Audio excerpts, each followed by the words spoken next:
Hi everybody, my name is Barry Schwartz and this is the Search Buzz video recap. Today is Friday, July 11th, and this should be a very quick recap. Not much going on this week. There are some things, but it's a pretty slow week. I think it might be the summer or Matt Cut's going on vacation. I don't know exactly what's going on, but anyway, I wrote about earlier this week about two possible updates that happened over the past couple weeks. One was on June 28th and one was on July 5th. There was definitely something going on. A lot of chatter around the 27th, 28th in terms of things going on, as well as over the weekend, this past weekend on July 5th. There's two different threads at Webmaster World around this discussion.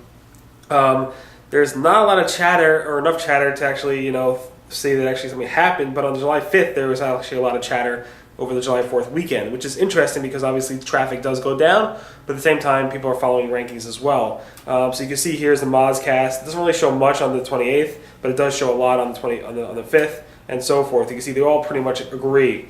Not much on 28th, but on the 5th they actually show stuff. There was a lot of chatter 28th, 27th, 28th.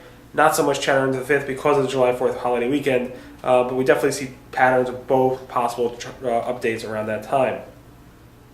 Google has updated their quality rating guideline book. So quality raters are not Googlers; they're actually contractors that Google hires through a contracting company to actually evaluate search results that are yet to be, just basically search results so that they can actually use that data to improve their algorithm. It's not used to actually update the search results, it's actually used to update their algorithm or to get feedback on their algorithm and then obviously make tweaks to their algorithm. So Jennifer Slegg reported it first at SEM Post.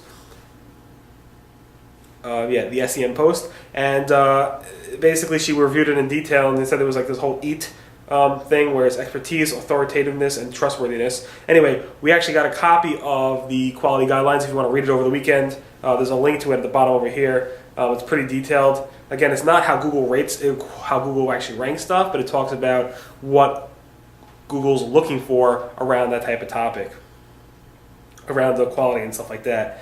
Google penalties. So this is interesting. So we talked about how a site that's penalized, if you 301 it to another site, Google may go ahead and pass the penalty over. If you don't even 301 it, but you replace the site and you put up exactly the same site and put it to a new domain, Google also may pass along that penalty.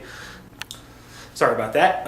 Had to answer that. Anyway, so these Google penalties follow you. So we talked about 301s, how they follow you, and also Google penalties that are, if you have 301s that follow you with penalties, and sometimes even if you don't 301 but you create a new website and you just copy your whole entire site to the new site, Google might pass along the penalty. And Google also said that they detect to see negative SEO. So if somebody has a penalized site and they 301 it to a competitor, Google's good at not making sure that penalty follows. But here's a case of somebody actually 301ing a penalized site to another site by accident, on one of their own sites. The penalty followed. Then they 410 the original site and the penalty stuck. So it seems like even in that case where you 410 the site, after you 301 it, it still will stick with the penalty. It's interesting to see that.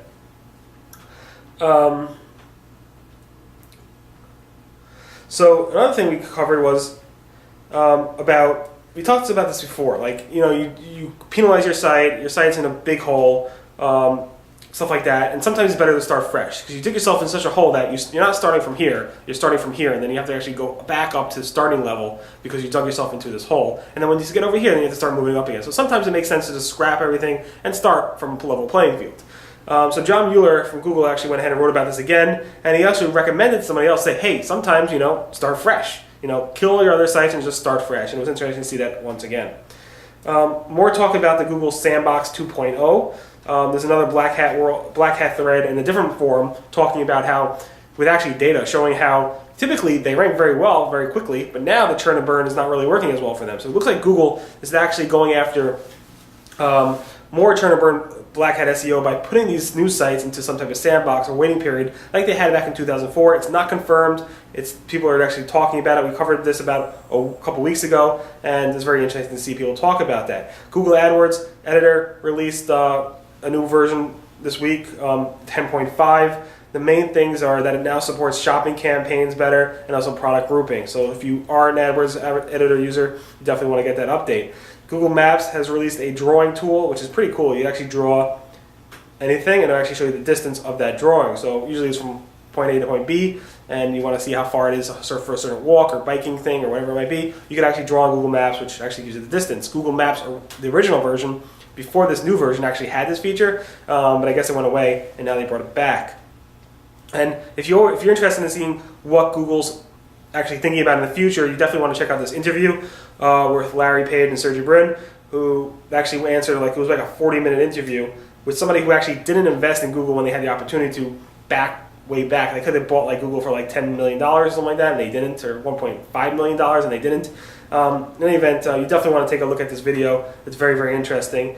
It's a good weekend video if you have time. Anyway, sorry for that little interruption in the middle. I'll try to crop that out a bit if I can. And everyone have a great weekend. Again, today is July 11th, Friday, and everyone have a great weekend. This is the search news we covered over at the Search Engine Roundtable at seroundtable.com. Everyone, be well. Bye.